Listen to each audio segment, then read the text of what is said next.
Filecoin bridge.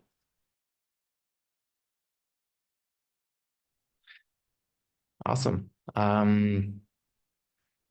We got the recording going. I see that Textile has written up some short notes about their architecture. So maybe you can go ahead, Carson.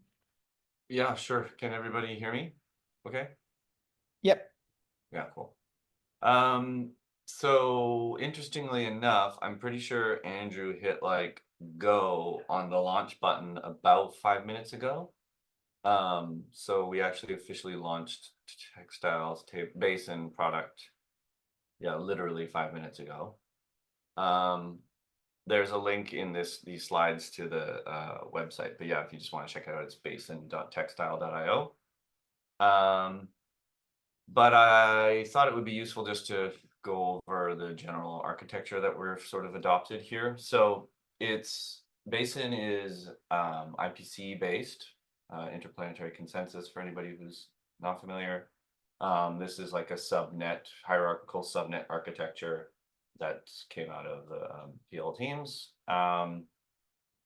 So this diagram is probably the best reference. So Basin is a sort of like overarching sort of like set of subnets within IPC. We have like a Rust SDK and a command line tool that were recently released, and users interact with those in order to interface with basically like a key value store, or more realistically, an object store like an S3 style API. So you can get, create, read specific sub-slices of objects and files and blobs and things like that. The structure of the data, the actual map that maps keys to blobs, is fully on-chain. So this is an on-chain component. And then the actual blobs themselves are sort of like off-chain. So those are stored within the validators, and you can reference the data on-chain through custom syscalls within the subnet architecture. So sort of why I quoted with off-chain. So the data itself is not stored on chain and bloating the chain, but it is actually accessible through like actors and things like that. And then to back up this sort of like semi-on-chain part, we leverage the voting mechanisms within IPC to basically support like a data availability committee. And then we're in the process of building out our data availability sampling proof system to sort of like further enhance that. So you have the sort of on-chain data, which is the actual structured data. And then you have the blobs, which are referenced by that data, and they are shown to be available through this DA committee and sampling proofs. And they can be available for a configurable amount of time. So like time to live type framework. And then access control is driven by an OCAP-based access control system. So you can delegate access to specific keys within a subnet and these types of things. And that work is also still under construction. So I don't want to take too much time, but yes, we launched this thing. It's live. It works. We're getting hundreds of transaction throughput per second. So basically it's an aggregator like some of the rest of the folks are going to be talking about. But one thing we are hoping for is a smoother on-ramp to actually then archiving the state to Filecoin. And so I'm particularly interested to hear, what this proposal and what this group can potentially do there. That's That. good. Awesome, Carson. Thank you for this. Let me maybe I want to ask like a quick question, which is how is this I get how people manage to store manage to participate into the deals in Basin, but how does Basin then store data into Filecoin? Well, that's the work we're doing at the moment, the archiving piece. Okay, We okay, would okay. like those to actually be, so the current proposal is that these will actually be, like Basin will be run with SPs, and they will actually just kick off offline storage deals so that the subnet itself will be responsible for kicking off and selecting a leader probably to kick off an offline storage deal to then to actually do that. But that is work in progress at the moment.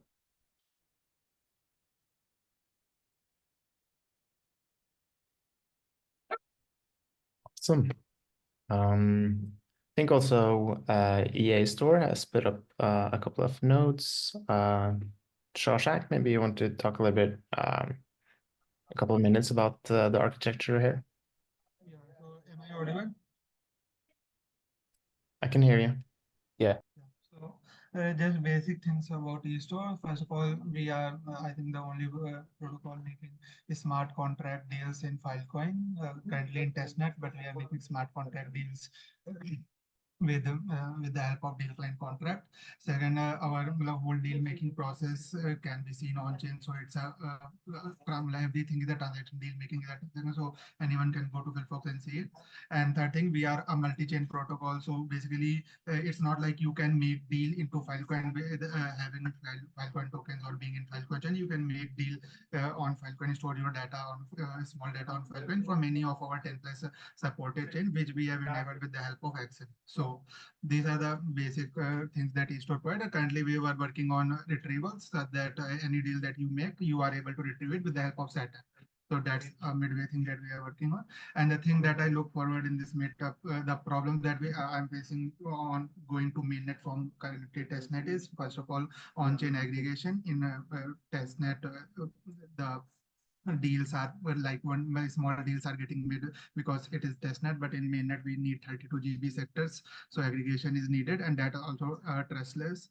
The second thing that I also need is trust a somewhat a way of trustless data prep, so that a file is there until the deal is made, and that is also trustless. By trustless I mean there is no point of failure, so that if that file is not pinned, the deal would be failed. So that does not happen. If that happens, someone is slashed or somewhat like that. So these are the two things that I look forward to doing. And there are some other aspects, because currently the way I'm making deal with deal kind contract is through event emitting, and there are various issues there as well, but let's keep that for some other.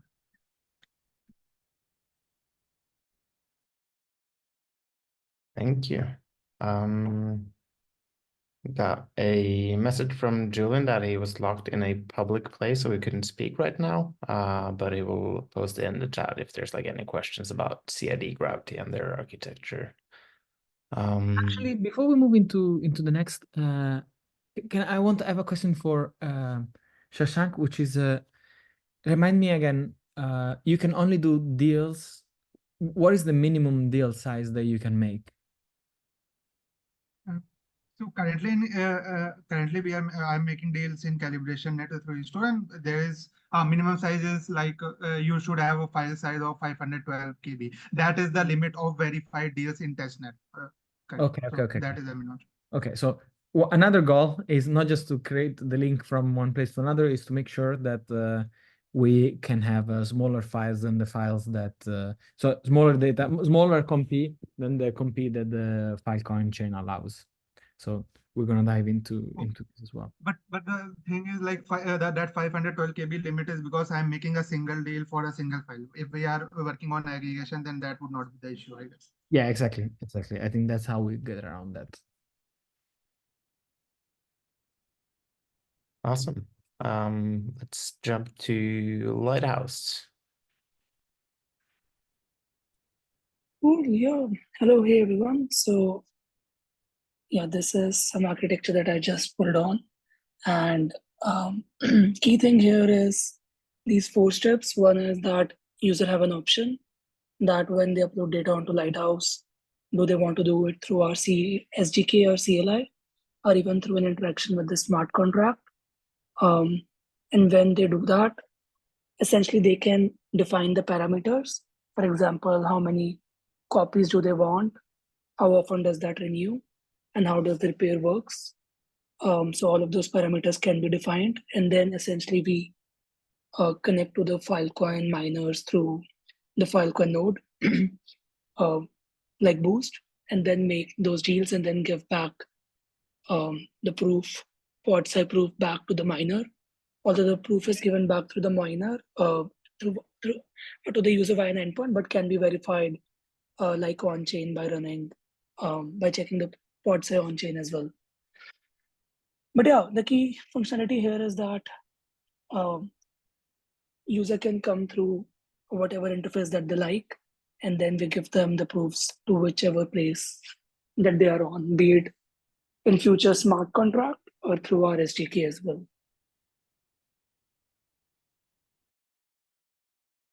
Hey, Nand, where do you host the deal engine? Is it like something that you host, or is it a non-chain smart contract? Yeah, so the deal engine primarily, like again, it's a bare metal implementation, so not fully on chain. But then that's a path we need to figure out. How do we go fully on chain, like the aggregation part, etc. It's not on chain right now. Yeah. So just to understand, you have like your own platform where people make the deals with, and then whenever you're ready, you make the deal on Filecoin. Yeah, so every 24 hours we make 2 deals, and then all the users' data is included into that, and then we give that proof back to the users. And do you have multiple? If you have small files, do you aggregate them in a larger deal? Yeah. So Okay. every 24 hours, independent of whatever your file size is, if Okay. it's big enough that it can be an independent deal, then yeah, that will be an independent deal. Otherwise, we aggregate them together. Yeah. And Perfect. you send the pod Z proofs to the users directly, and none of that goes on chain, but they can check that it matches the comp on chain. Yeah, that's right. It can be verified on chain. But yeah, we give that through endpoint right now because like people are coming even with small KBs of files, and it won't be feasible to put like every, let's say, hundreds of thousands of files. Totally. And like their pod side proof on chain. So yeah, it can be Yep, makes sense. verified if they. Thanks. Thank you. Thank you. I see Hannah, you just joined, so just to give you, or now that you have a hand. Oh, sorry, I was just able to pull up a thumbs up reaction, but yeah, pulled up a hand. Sorry. Yeah, so Hannah, we have been just taking like a couple of minutes, like talking, giving it like to a TLDR of everybody's like architecture. Maybe you can give like a very, very, very, very short one for W3S. Yes. It's too bad I didn't fill this in earlier. We had a pretty good deep dive on it last time. But the short version is that users upload their data. They actually convert it to car files, but get to us. Though we're increasingly going to support raw blobs as well. Then they calculate a PSID on that data. They actually do that themselves. Though we then and then they submit the PSID and say, I want to put this into Filecoin. And we do verify the PSID against their data. And then we have an aggregation service that the aggregation service doesn't like make 32 gig pieces. Instead, it just basically runs it basically makes what I call piece recipes, which is basically just a pod C proof, and then a list of like where all the sub pieces actually can be retrieved from. And then we at that point, we then, once we have an aggregate, we return we give the user a pod C that shows their data is in that aggregate. The aggregate, this recipe goes to currently goes to Spade. Spade is like our deal maker, and it basically Spade basically, it makes it essentially puts it into its marketplace, and then SPs can essentially, take some of take the aggregates that are on offer, and the SPs now actually pull all of the data themselves, so they then assemble the final, aggregate. And the reason we do that is to so basically there's very little data other than what's necessary. Like the user uploads once to our service, and then the SP pulls once from our service. And there's not a lot of other things we run. And then once they have an app, it all matches, then they can they use the Spade, our Fil+ account, to we'll submit a deal to them. So that's basically what we do. The one thing to know about our system is that it's all we use this concept called UCANs for delegated authorization throughout the system. So the important thing to know, the thing that's important about that is we essentially track user ownership all the way through the system. So the user can, they have control of their data. We haven't quite figured out what to do for Filecoin if they decide to remove their data from the system once it's already on chain in an aggregate piece. Obviously waiting to see if what is it, Super Snap, or no, Resnap comes into being, because that would be super cool for that particular use case. Anyway, so yeah, that's what we're doing. We have all of that. We keep basically all of the data about where users stuff is somewhere in our system, so that if they want to we don't actually do direct retrievals from Filecoin right now. We're going to be, and we also have a future we are evolving towards a more of a network approach where the SPs themselves might also they could also opt into being hot providers in our network, in which case they would be able to aggregate their own stuff and submit and then make deals based on that, but then also do retrievals where they get paid for it. So that would be, I'm sure they would like that. So yeah. And Anna, you currently run the service of doing the aggregation and storing into Filecoin. It's not a smart contract currently. It is not currently, but I mean, it would be of all the things in our system, that would be the most trivial contract, since its output is trustlessly verifiable. Okay. Yeah. Yeah.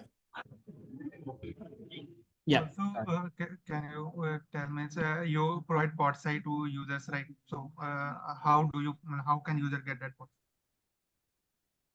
I'm sorry, say that again. How can users get what? Get that POTSI for their file.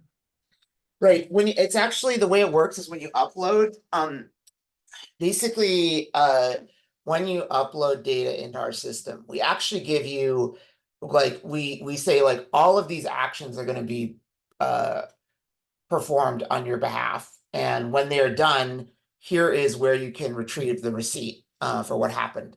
And so the POTSI is one of those actions.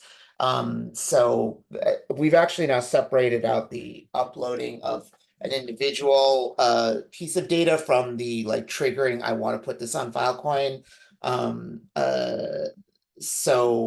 But when you trigger, I want to put this on Filecoin, I can pull up the whole spec, but basically it's it'll say first I'm gonna put it in an aggregate, and then we're gonna make a deal, and then and then it'll be on chain, and all of those will have receipts that you can essentially retrieve when they're done.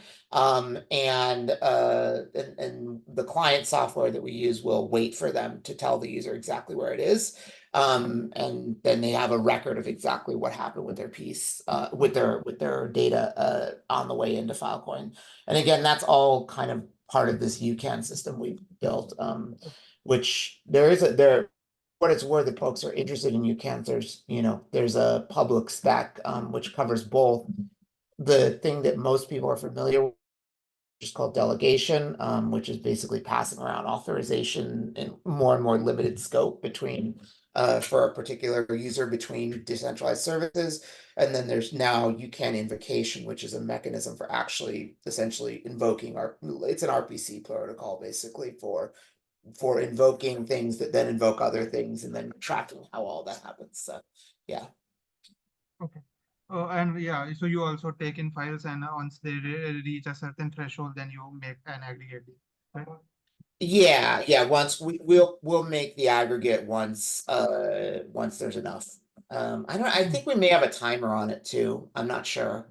Like if we but we've never had that problem because right now we have enough data coming in that like there'll always be enough to aggregate within a day or two. Alrighty. For purpose of time, let's make sure that time check. I wanted to do a time check with you, Aryan. Are we like still good to? Yeah. Yeah, we can move on. Julian sent me a slide, so I'll give him 2 minutes to just present that as well, and then we can move on to your proposal, Nicole.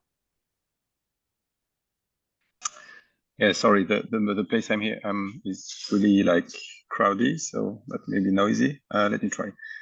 So the typical workflow, first we target Web2 clients that want to onboard data with online deals only.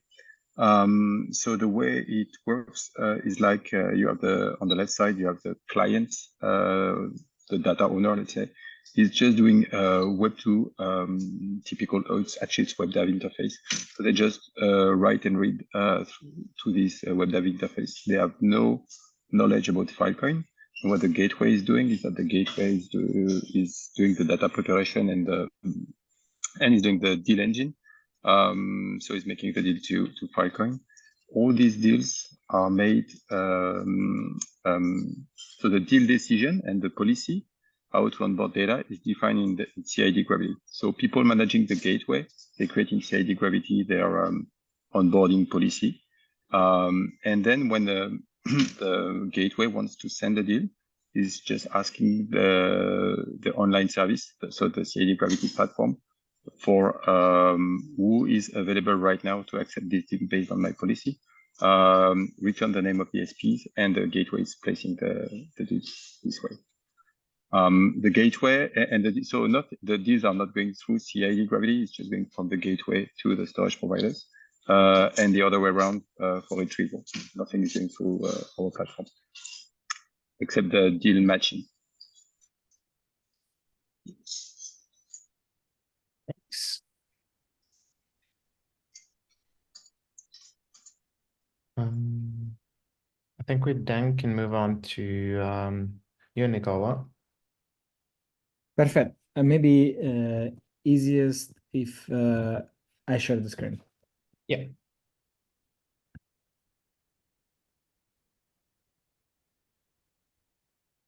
Give me 1 second. All right. So the main reason why we organize this call is because I think first we wanted to have like a quick dive and understanding who's who. I'm going to share this link and then I'll share my screen. So we wanted to do like a who's who to understand like what side of the project, of the problem people are working on. So, and we also think that there is some like a common set of problems that I think have not been solved. It could be that some teams have solved some and some things have solved others. And so my goal is to create like a shared language or a shared design, which is going to be opinionated. They were like my opinion is an opinion. And I'm not saying everyone should follow this, but this is the ideal design that we would like to have for not just make sure the large amount of data or even small data can be stored into Filecoin, but also we have 2 goals. One is, actually, let's go through them. Let's go through the doc. The 2 goals is, one is we want to make sure that we can export Filecoin from other systems. So you are on Base, you are on Ethereum, you are on another layer 2. You could be on an IPC network and you want to store into Filecoin so that we can export Filecoin services outside of layer 1. So that's the one goal. The other goal is that we wanted to make sure that we can store small data very quickly. And the experience must be simple, and it doesn't have to be necessarily the traditional layer 1 experience, but we want to do this at the protocol level, meaning there is no credit card, there is no sign up with the email and so on. If people want to build those wrappers at a later stage, that's perfectly fine for us. And I do believe that most people will not care about paying with the smart contract or pay with the wallets or sign in with the wallet. But we think that if it is easy to build, then we're gonna have like a large set of users that can build or use this kind of blockchain native services. So, okay, so I'm gonna go through the design and then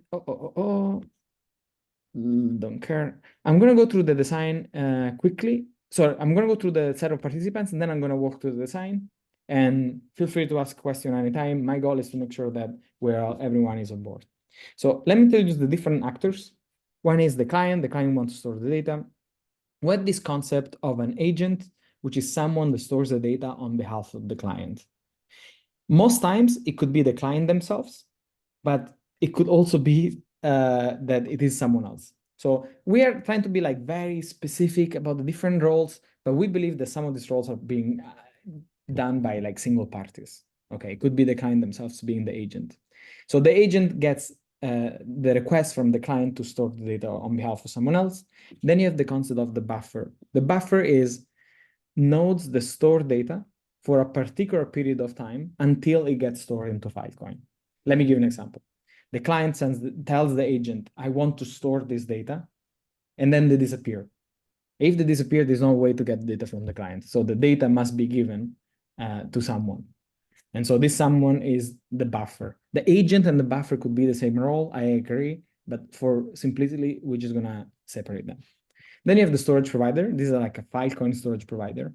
Then you have like an off-chain market, and by off-chain, I mean not on layer one. It can be on, be implemented as a private blockchain. It could be implemented as a smart contract on a layer two. It could also be implemented on Filecoin layer one, as long as there is very low gas fees like they are today. It's just that in the future, this is not going to work out. So that's why we're going to call it off-chain.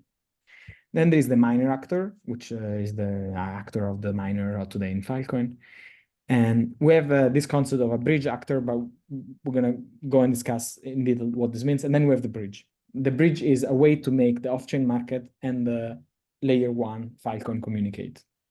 So these are the different set of actors. And now I'm going to go through the protocol. Do people have any questions about the set of actors?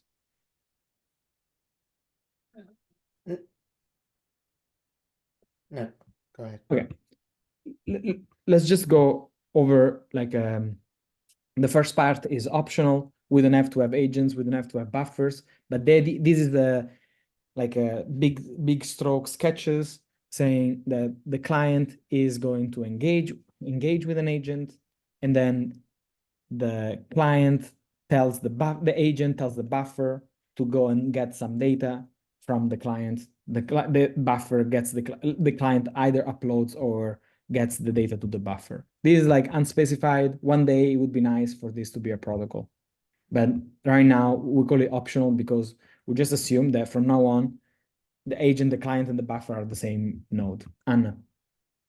Yeah, just to confirm, I see the word deal in this. I'm assuming we were talking about not a 32 gig piece, but No, like this is the deal any here is size. of any size and has nothing to do with the Filecoin layer one deal. Okay. This is Thanks. a That's what I market wanted. off-chain deal. Okay. Sounds good. Thanks. Okay, so this first protocol, unfortunately, is not well specified. We think there's going to be many ways to do this. It could be that the buffer is like AWS or Pinata or similar stuff, and there is a nice design space here. Like some people will retrieve. They're trying to get this sorted. So many people will approach this in different way, but ideally there is a standard set of calls that people make. And maybe like a standard client that allows you to switch from one provider to another provider. But I would say this is optional. I'm going to skip. So skipping. So from now on, we're only going to have the agents. So the client has delegated the ability to store files to the agent. And then you have the buffer that is storing the file. So there are 4 parts that I'm going to guide you through. And this is how we would how we are like how we think that this aggregation layer should work. And some of you are already doing this, but maybe not with the same language, or maybe not. So I'm going to go through it very quickly. So the agent advertises the deal on the off-chain market, on the layer 2 or the IPC thing. The SP, so the off-chain market now has a list of deals, like a big list. The SP gets this big list. Then they individually pick on their local machine which deals they like. And then they tell to the off-chain market, we pick this set of deals. So they're basically notifying other SPs that they're planning to store those deals. So this means the other storage providers are less likely to engage in deals that have been already picked. Okay. Picked means that they haven't received the data yet. So what the SP does, they go to the buffer and they get the pieces one by one. Whenever they get, or it could be there are multiple buffers that they engage with. But moving on for now. And so the SP, whenever they get all the data, they commit to storing the deal. And they, on this platform, they lock some tokens. So semantically speaking, from now on, the SP is responsible for storing this data into Filecoin. They have some timeline to store the data. And all these rules are like how long and so on. I don't care about them. They're going to be specified in the off-chain market. And I expect to be a lot of these off-chain markets competing on better SLAs. It could be that some market off-chain says, oh, there's no worry, don't lock. So they attract cheaper storage providers. So some people say, no, please lock. Or maybe the thing that you lock is some NFT about your reputation. I don't care. They lock something. And this means that they are committing to store. Sorry, can I just yeah, go ask on. a quick question there? Yeah. So, because you kind of started to answer my question, which is in this piece selection process where an SP says, you know, I want to pick these deals, are they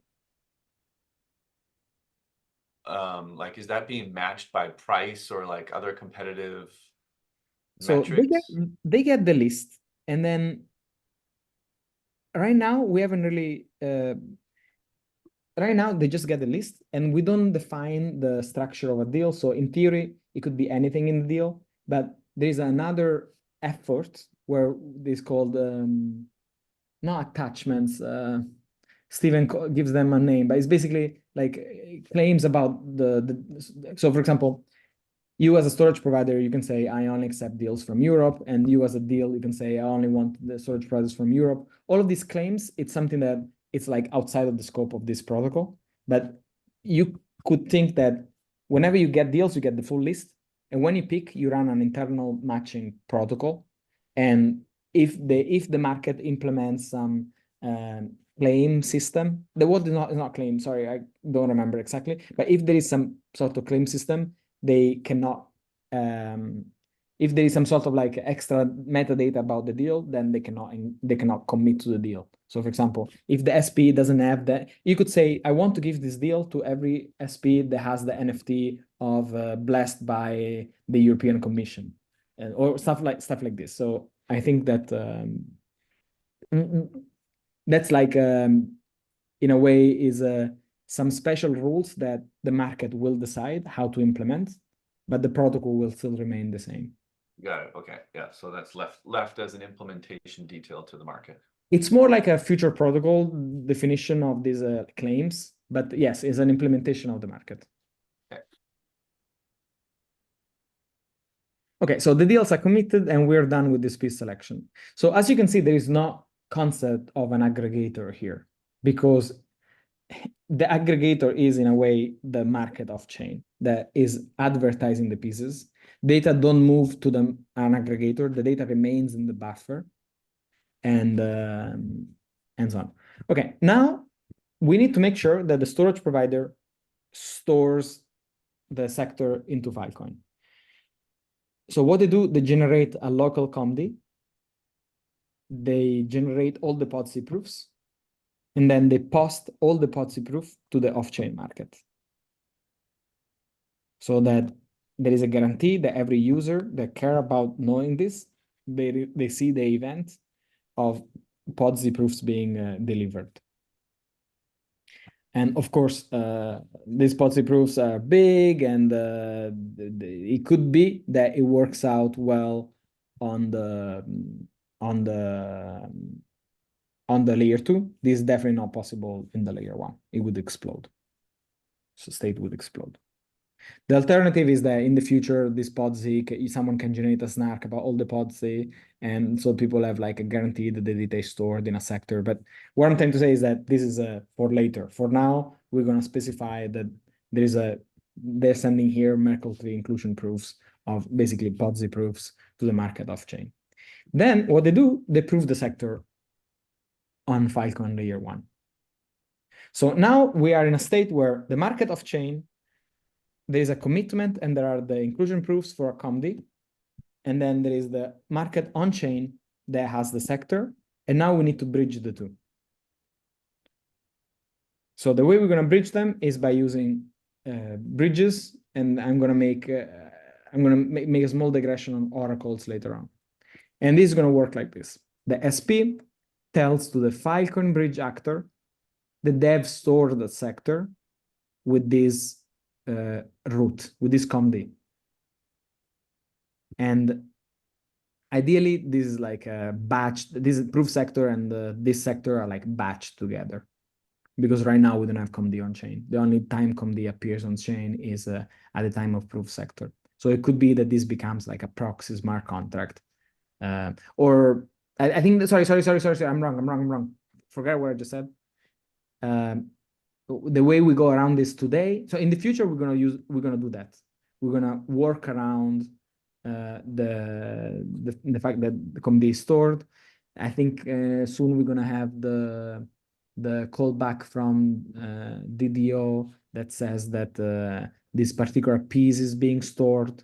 But the way we're gonna go around it for now, so meaning the way we can implement it now is by telling to the network that there is a piece and there is a deal in the deal market that has been stored. But no matter how we implement this, what I'm trying to say is that there is a way to tell to the on-chain layer 1 to say, hey, go check that this COMP is being stored.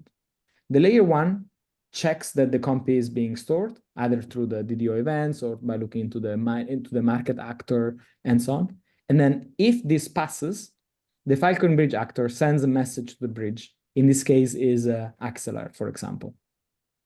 So again, the SP tells to the bridge actor to do some checks. The bridge actor feels comfortable about saying the COMP is being stored, and it tells to the bridge the deal has been the piece, the COMP or the COMD, and it's equivalent in this case.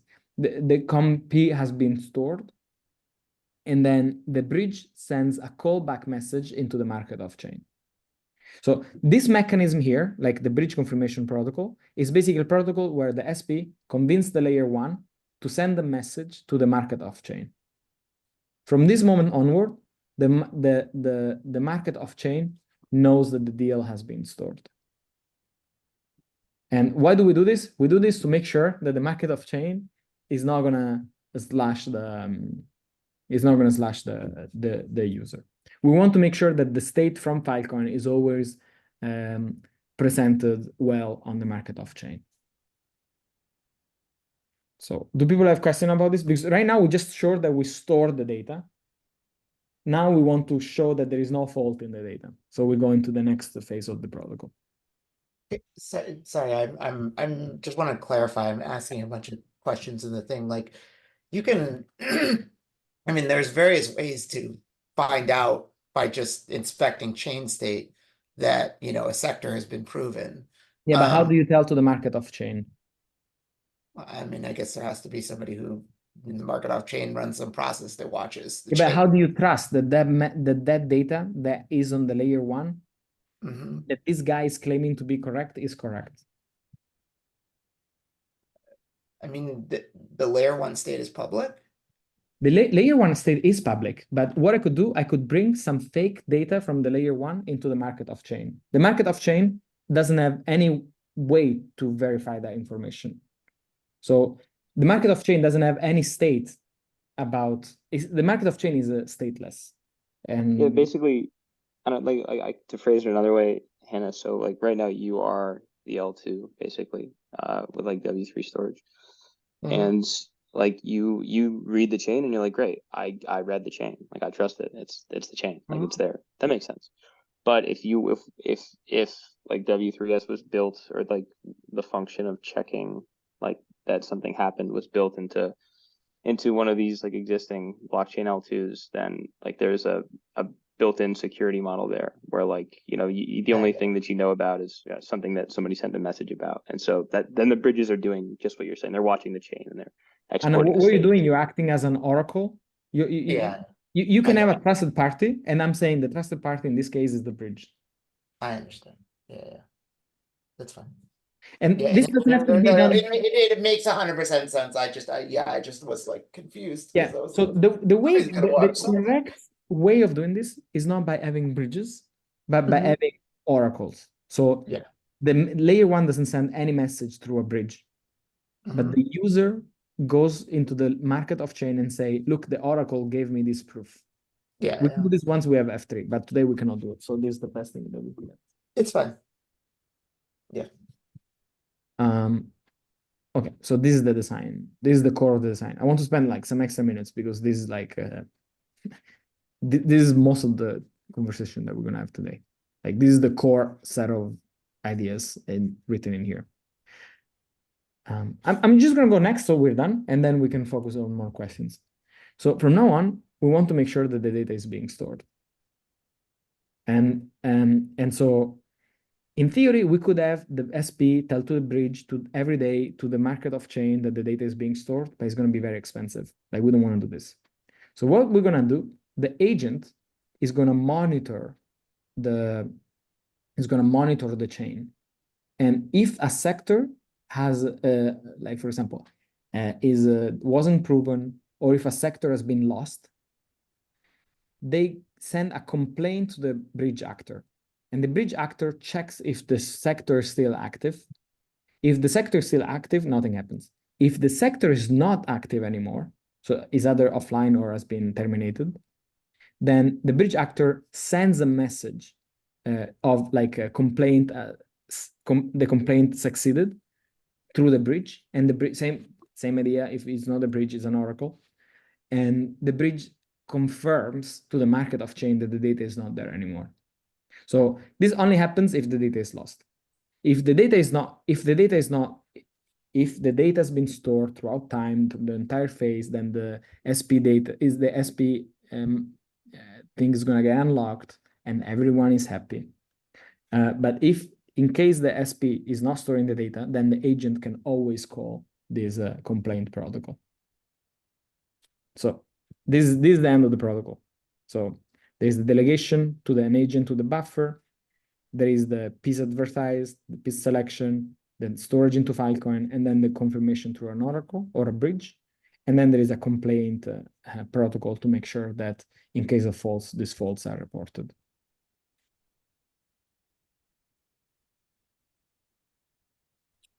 This market of chain, is this like a smart contract, or is it like some off-chain piece of service running? So I think this must be a smart contract. If people implement it as an off-chain service, that's fine, but now we need to trust this service. If instead this is a smart contract, then we need to trust the smart contract. And I think it will be much better if we can trust the smart contract, especially when it comes down to like lock money and so on. Like, yeah, you can build an escrow, but on Web2 and so on. But I mean, this model works such that if you want to do it in that way, you can. But our goal is to make sure that we're going to see this market of chain implemented as smart contracts in layer 2 and other networks. Is there a reason that you named it off-chain? Just curious. No, the reason why it's called off-chain, as I said at the beginning, means that it is not on Filecoin layer 1. So it is anything that is not on Filecoin layer 1. Got it. That makes sense. For the locking up of money, what do we call it, commit deals lock, how long is that lock supposed to last? So Like, you this supposed is to the lock money just to, like, for the entire duration of the L1 deal, or are okay. you? So a good question. This is up to the market of chain to define. Yeah. Every market of chain will define what is the SLA. I think it's obvious to me that this lock must terminate at the end of the duration of the deal, meaning whenever if I say story for a year, this lock is locked for a year, and it is released whenever, if you don't have any complaints. So this, like, what matters is the interfaces, the way you do the slashing conditions or like the payment details. These are up to the market of chain. Yeah, makes sense. Sorry, one more question. So I think something that a lot of folks in the chat are like is the one different thing for me, materially different thing for me about this design is the SPs decide what they want to take. And they decide not on the aggregate level, but on the like individual piece level. I mean, like, there's a lot of question marks that raises. Like, how do I have any guarantee my data is ever going to be taken by an SP? And there's, that being said, it's probably it makes sense in a lot of ways, because like assembling aggregates ahead of time like assumes that like all the people who are using one aggregator have a specific set of expectations, when often they don't. But like, I'm just thinking it may put a lot of question marks on the client side in terms of like, how do I know that my data is going to be taken for a reasonable price? Yeah. The thing is that all of this can be implemented. Like, if you want to have like to make a market that is specific to the specific SP, and you say when you can make like a wrapper contract that says every single time you store something, this SP must store it. You can do all of these things. What I want like a same shared set of interfaces. And I just pitched you what I think is my opinionated Nicola off-chain market, how it would work. It could be that there is a rough on the edges, is like, for example, maybe the SP here is going to have another agent in front, which is going to be the aggregator agent that goes and pick pieces for them. And then whenever they're done, they say, hey, SP, just this is the list of pieces, and maybe they have a contract amongst themselves. All of those things are fine. What I'm saying is this, the bare minimum, what we want to design together is like the bare minimum that ideally we all kind of end up implementing in terms of interface, so that the user, whether they use Basin or W3S or stuff like this, they can have like ideally a similar set, at least the deal structure. If they don't the deal structure, if the deal structure is if we can do more than that, I think this set of pieces would. When you say these interfaces, are you talking about actual network protocols that like we all Ideally it's just the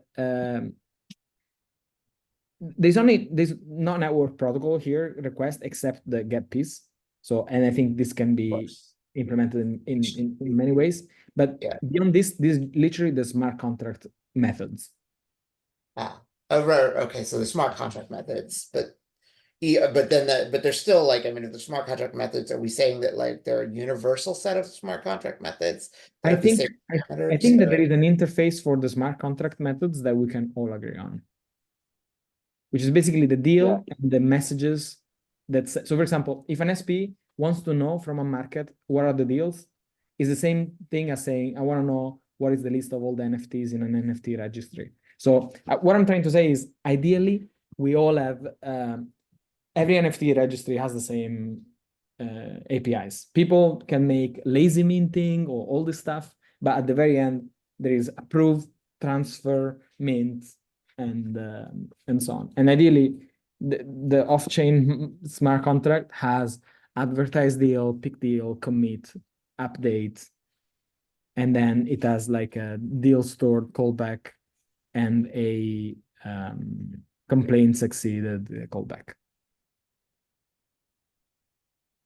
And same for the bridges, like someone is going to implement, like we haven't really nailed this bridge part. I think in the UX is going to look a bit different of this. Sorry, the diagram is going to look a little bit different because we want to like rename this bridge part into Oracle, and we don't care how you implement the Oracle. If you implement it in through message passing, like Axelar does, or through like an actual Oracle that we can use once we have F3 consensus certificates. But this is like more like a minor detail because there will be very few bridges, but there will be many market of chains. Jennifer. Yeah. All right. And so we're having a thread in the chat. I'm just wondering if we can talk about one of the last question, like Shashank. I'm curious, why would we like, what do we think like bridges bring more than Oracle for this like agent need? Okay, so the thing is like currently I was discussing with Zen about the thing is like what I know about it would need manual reporting of deals or whatever data we want to prove that deal has been made. So someone would have to go and report it with Teller, and that would be their Oracle. There could be multiple nodes, etc. But I am optimistic that with the help of bridges, that process could be automated. I am midway through that, and if that can be automated, that would be quite easy and less expensive as compared to the Oracle one. So that's what my aim was. Like I am seeing that bridge could also work, but I am working on that bridge thing. Sorry, we couldn't hear you clearly, but just to make sure I understand, is that we're hoping using the bridges and the state, we can have a full like automated on-chain, like a full on-chain automated system instead of like engaging with some off-chain Oracle. Gotcha. I see. Thank you. Yeah. But guys, maybe we don't have the same language for Oracle, but what I'm trying to say is the ideal way to do this is that Filecoin blockchain releases consensus certificates that then you can show in the market of chain. The market of chain verifies that the consensus certificate is correct, verifies an inclusion proof from the block header till some data that you want to read in, which is like whether or not the deal has been stored. So you see the inclusion proof from the block header to the state that says the deal is stored. You present this to the market of chain. The market of chain says, okay, I'm convinced that you have a consensus certificate that says that the data has been stored and up until this height. Hence, I'm going to mark this as stored. So this is really what we're trying to say. Whether you do this through like the F3 thing, or whether you do through Axiom, or whether you do through message passing and Axelar, I think is the same outcome. Like you need to have some source of truth that tells you that in Filecoin there is this state. Axelar, you do it through message passing.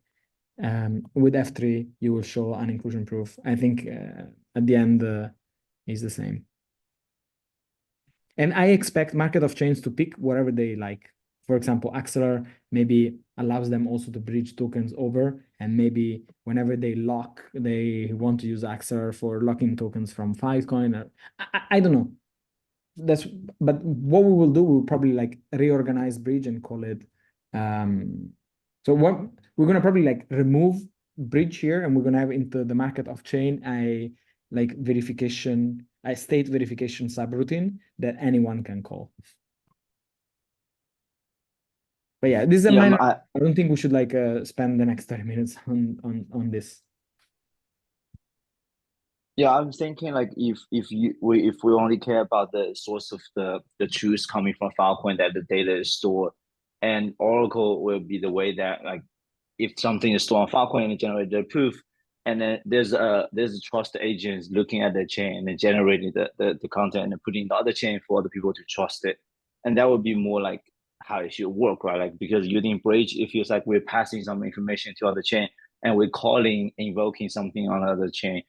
Right, like if it's Oracle, you just like have a trusted third party looking at what's happening on Filecoin, and then having that layer of trust for the other chain to believe that what they passed, what they stored is correct, and we're not calling anything. That's why I think Oracle is more of what can be more useful, and maybe like using bridge is going to be more expensive, passing all the information, observing all the finality from different chains. Yeah, but yeah, that would be the way that oracles would work. But that would need means node to prove and reporters to prove that. But my thing was like with bridges, that process, because we have in our library, we have APIs that directly fetch the market state, and so we can directly automate that process through a two-way call. If Axeler supports a two-way call, which I was working on, because if Axeler supports two-way call, then from any chain we can do that easily. Okay, Yeah. this is like a really a detail. People that will like oracles will implement market of chain with oracles. People like bridges will implement that with bridges. What we need to do probably is trying to make sure that both way will work, and that there is a way in the protocol to say this is done through message passing or this is done from oracle callback. And in the protocol, ideally in the market of chain, there is like maybe a piece of data that says we use this technique or this technique, and everyone implements both techniques, and the rest will work out. Just to introduce one more wrinkle into your thinking. So for us, the buffer might be an SP. Because it's not just a buffer, it's a permanent place of hot retrieval. Yeah, It's not. sorry, finish. I had a question, but please finish, Hannah. Yeah, I just mostly wanted to like that's part of our current design, because we think that SPs, like, we want our stuff is very much oriented around hot retrieval, and you know, I think we're looking at, you know, using SPs, doing proof of clear data to essentially act as those hot retrievals, but they would be doing it at the deal level and not at the aggregate piece level. Got it. Yeah. So I just So want to. do your users, so when the SP acts as a buffer, Hannah, do your users specify the SP themselves, or is there some handoff where like your users come to you? We have like a router. It's the short version. I see. Okay, but there there is like I should say I'm like speaking a lot of this. I'm speaking the future. But these are the designs. Yeah. So you're kind of the buffer in the middle, because you hold on to it before you get it. So like there is like you have some sort of commitment, or there's some sort of arrangement where the SP that you're going to send the data to, like you have a decent amount of confidence they'll actually hold on to the data. So it's almost like to be clear, but we're not a buffer in the middle, and like there's a router. A user says, I want to upload. The router then says to the SP, will you take this and hold it for hot retrieval? And then if they say yes, then the router says to the user, okay, here's your upload URL. There's no data transfer in that negotiation. I see. So you give upload. Interesting. So you give upload URLs to users, and then that connects them to the miner. Yep. Yeah. Again, we're like just trying to. One of the big things we optimize for is minimizing data being handed from one party to another if it's going to go. Yeah. And again, this is large. Some of this is in the future, so I don't want to, assume. There will be also buffers that aren't SPs. And again, buffer is weird in our case because it's not leaving the buffer at any point. It's going to be available in the buffer for hot retrieval. Yeah, thanks. Great stuff. But you would be keeping those URLs somewhere so as to club them, and you would be sending that aggregate to the miner, right? You would not be directly sending each file to the miner. We would be sending, like, the user will send their file to the provider, and then the provider will commit. We have a separate indexing system for knowing where content is, but the provider puts a commitment in. Let me just tell you the way I think. I'm so sorry. I put this in earlier, and I hate to do this, but I have to go to another meeting, and I apologize for throwing here's a bomb to throw into things, and then now I have to leave. Sure. But it's gonna be recorded. You're gonna hear my answer later. Yes, I will definitely do that. Yeah. But for whoever is going to do something very similar, the way it's going to work out is the following: is that the client is going to run through the protocol to store to an SP. They're going to act themselves as the buffer, and it happens that they also make with the same SP a buffer deal to keep the data around for that period of time, and they're going to be hot. And then from now on, they make a second deal where the data is. So what I'm basically saying is that you can achieve what Anna wants by running the protocol twice. Once when you are the buffer, and then from that moment onward, the agent tells that this SP is the buffer for future applications.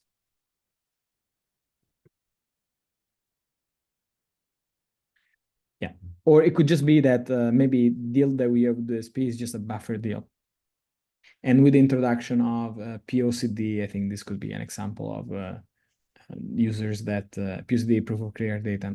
This is like something that buffers like can just do proof of clear data for a short or long period of time, and they provide data to the later to the SPs. Do people have other questions about the workflow, or I don't know what we have in the agenda, Orion, but I think this might be the end. The goal was to make sure that we all go to the protocols, that we introduce you the high level, that we go over this protocol, and we get like initial feedback. I don't know what people think. Do you guys think that this is helpful for the things that you're designing, for bridging data into Filecoin, or for taking small data, or similar stuff? And sorry, Jennifer here using our FilOz account. I have a question to the builder teams in the room. In your system, like, do you imagine your client will always like handpick specific storage provider to store the data with, or like they don't care about that? So basically they just give you the data, tell you I want to store this piece of data, and then whoever stores, whoever the storage provider meet their requirement and be the first one taking the deal will just be the one that's storing the data. The reason why I'm asking is like last year when we were POCing another project, the first come first serve is good. However, there's some like weird risk computing. Sorry, double booked. Give me a sec. But there was a weird like risk condition. Great to see everybody. There was a very weird like risk condition where like, hey, some storage provider also start to pulling the data and doing everything. However, when they send a message on chain to show I stored this data, it's already too late. Shashank. Yeah, so answer to your question, that would the client want to just leave the data, or he would want a specific miner? I think the best way would be to have both the features, because there would be usually be the client who would not be mining, but somewhat in future there may be some people who would be wanting that, okay, I want my applications with miners of this region, or okay, I want my application with these many different miners. Then that thing, we would have to do that thing, and I think both things can be done. It's not like we would have to go just one way.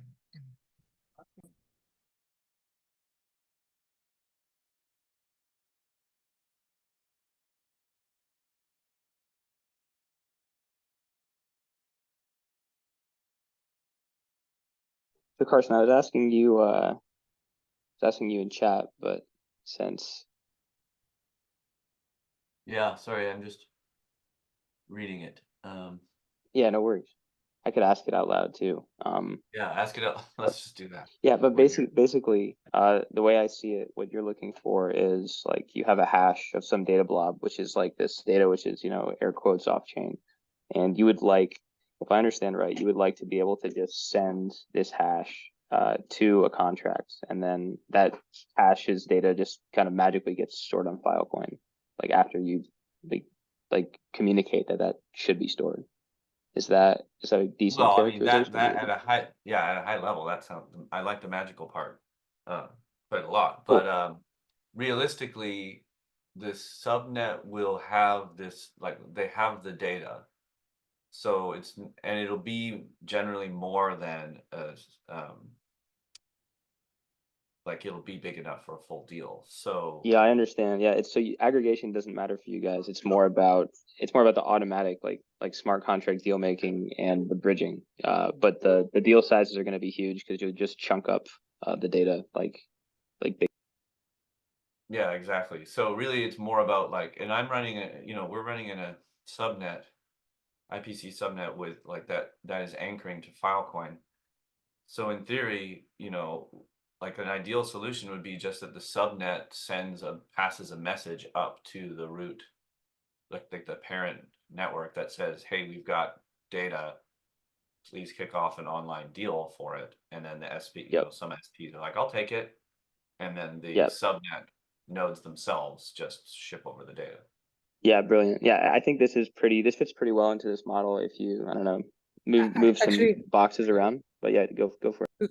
Sorry, Zen. I think that Carson, we can discuss like late in a deeper call, but going the direction from the IPC to talking to Filecoin, I think we're going the opposite direction here, because you don't need, as long as the SP monitors the layer 2.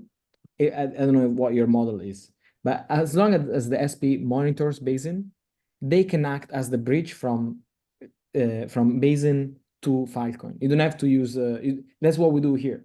What we do here, we don't have any message passing upward. What we need is the message passing downward. I think that's what we would need as well.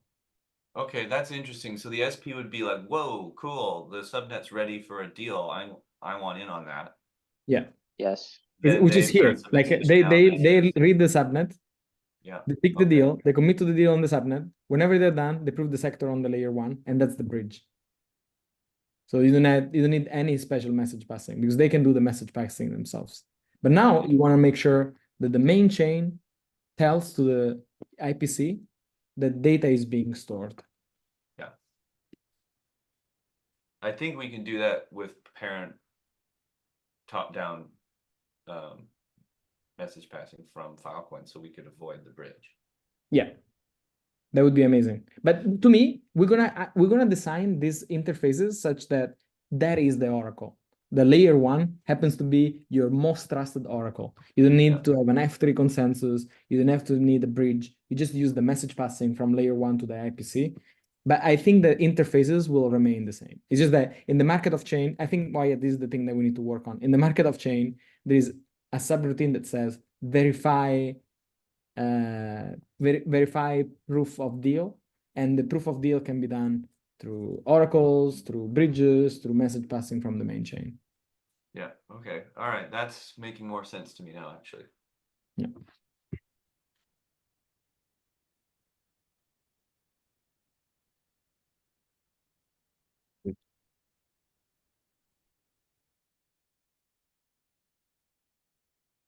I don't know if there's other folks that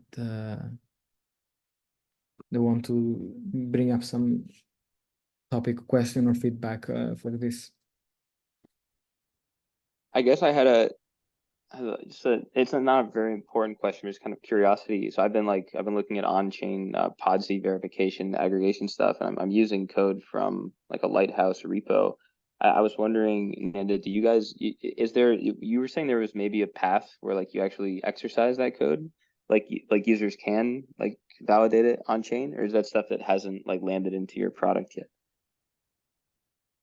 Yeah, so I can answer that. So currently, so there are some, so ideally, let me say how ideally it would happen. So I sent you that link to the function. So that function basically what it does is like we would be sending the pod side proof to that function like a callback thing, and it would first verify that yeah, the pod side verifies, and then we would receive the pin. That's how it is currently being implemented. I guess you were on the wrong match. I would tell you the latest, send you the latest one. So this is how ideally it should be done, and currently this is what is being done in Calibnet only. As Nandit said that putting all those pod side proofs on mainnet was not feasible, so we did not implement it on mainnet, but we did implement it on testnet.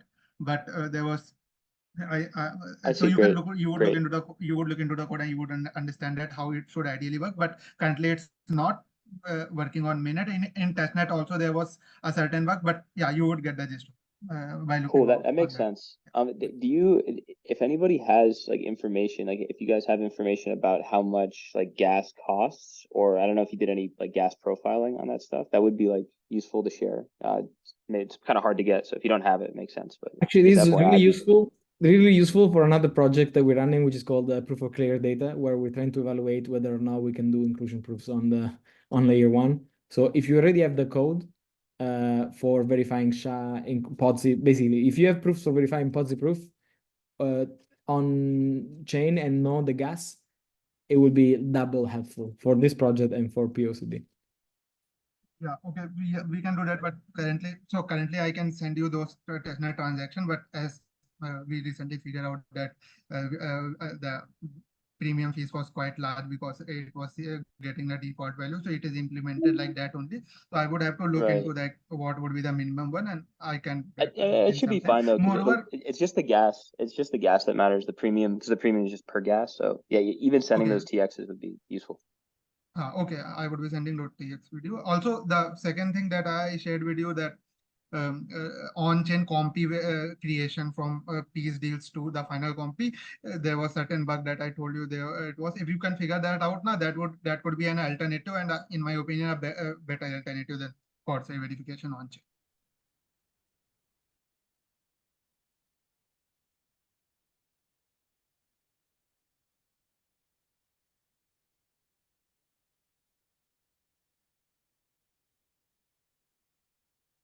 All right. Yeah, Shashank, just send me those stuff. Like, I'm overall like very curious about those costs. Other messages that I see, guys, I haven't read the chat. If there's something, I'm reading it now, but what is your sense about end-to-end latency from step 1 to step 11? Okay, let's demystify the thing here. From the moment the SP, we don't have to reach step 11 to give the user a collateral guarantee that the file is stored. The moment the SP commits to the deal, that's when they're like done. So they know that the storage provider is going to store it because it's rational for them to do so. Yeah, it takes some time to go to the first proof. And guess what? It takes like a whole full day to get to the second proof, a whole full day to get to the next proof. So what I'm trying to say is the time and from which the agent can say, okay, the file is going to be stored is from the moment the SP commits to the deal.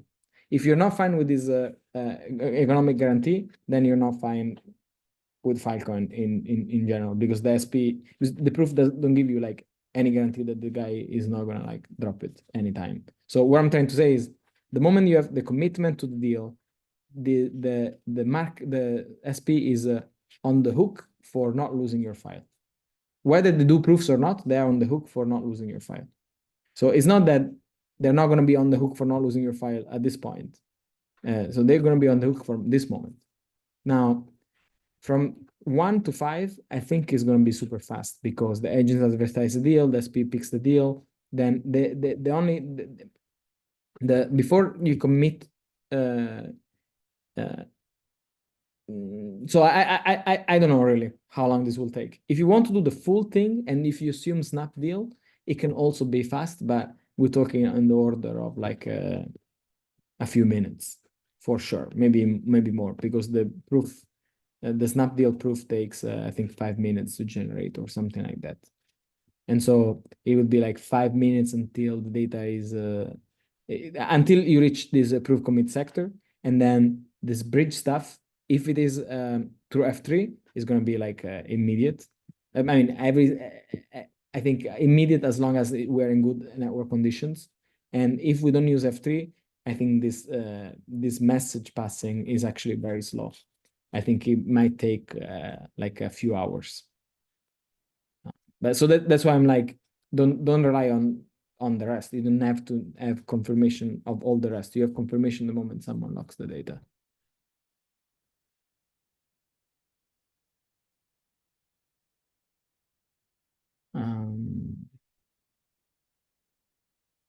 About the effectiveness of collateral, what SLA guarantee would that give to the user?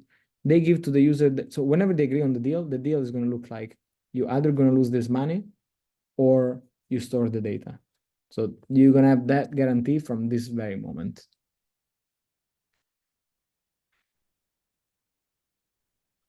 If you read the rest of my message. Oh, sorry. I was trying to. Are you imagining realistically for reasonable SLA, a client would have to trigger multiple of such flows for the same file?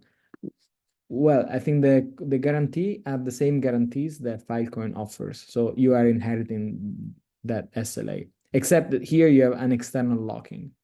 So there's an additional locking. And the additional locking commit deal. But commit deal is not the same guarantee that the Filecoin gives me, right? Okay. What is that?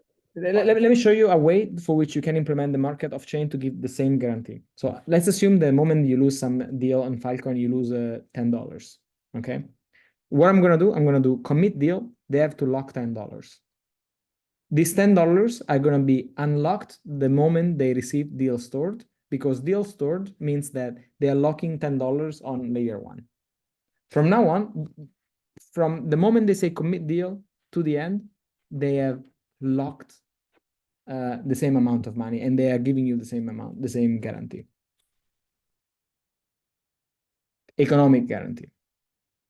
Does that make sense? I just gave you an example where they throughout the entire process, the file has on the hook $10. It does, thank you. But I think from SLA perspective, and the client that I have in my head is a sort of client that looks at SLA of something like S3, for example. Which is what? Yeah, well, X number of nines, I don't care about, what you do inside that bubble. The number of nines is based on, I think, on retrieval. So I think that's outside of the scope of this protocol. This protocol only. Sorry? Sorry, please go ahead. No, I mean, this protocol only guarantees you that the data is around, and you only have that guarantee. You don't have that guarantee on a per second basis. You only have that guarantee once every 24 hours. So on that front, I don't think, what I'm trying to say is that before 24 hours, you're going to get the first proof, which is proof commit, which also happens to prove that the data is stored. After that, it's going to take another 24 hours and another 24 hours. So you have an economic guarantee. So the economic guarantee is still the same. Maybe there is like a proof of space guarantee that only kicks in when you do proof sector. Because once you do a proof of space, once you do POREP, then you have a guarantee that the file must have been around throughout the entire phase. So yeah, you get stronger guarantees the moment you do proof sector. It's going to be a few hours after. So yeah, I understand now where you're coming from. What I'm trying to say is the best scenario, there's no way that we're going to get to proof of space guarantee super quick. So quicker than maybe like, if you're happy to look at the Filecoin blockchain, it could be like 10 minutes. If you're not happy, and I think that's the right way, that's the right approach. So the fastest until you know that the file stored is like 10 minutes. If you are not happy with the commit deal guarantee, which is the economic guarantee. Yeah, I guess I'm thinking about this as like exporting or enabling people to use the current subpar SLAs of the Filecoin network. An alternate, like the orthogonal thing that hopefully we can also do separate from this project is make those SLAs better. Yeah, but I also expect that people want, like, at some point, people will want retrieval guarantees, and so they will attach retrieval deals to this, and the retrieval deal gonna ensure that. Yeah, orthogonal. They're both useful. Yeah. Yeah. So the purpose of this is to make sure the data gets stored into Filecoin, and this doesn't tell you much about like retrieval or about or persistence of storage. The persistence of storage kicks in onto proof sector, but again, the guarantee is the same guarantee as Filecoin, and before then, the only guarantee that you can get is from this protocol is the locked collateral guarantee.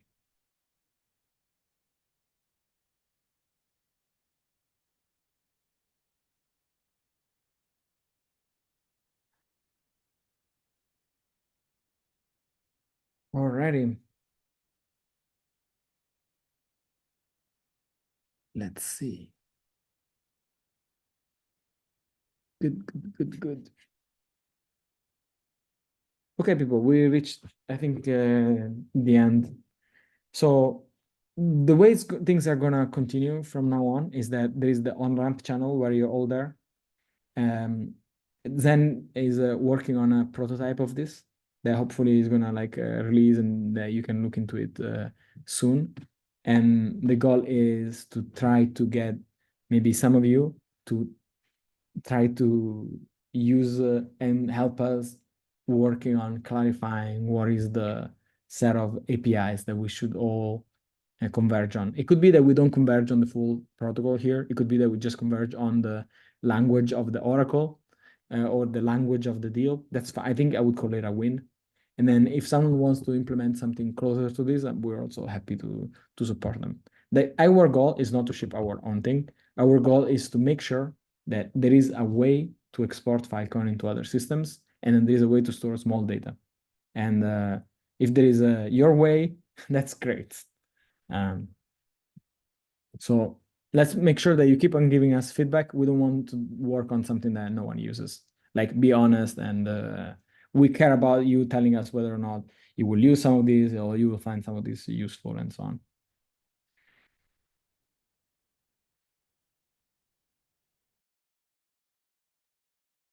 Awesome. I think we'll wrap up and see you async, everyone. Yeah, thanks everybody. For hosting this. Bye bye. Bye.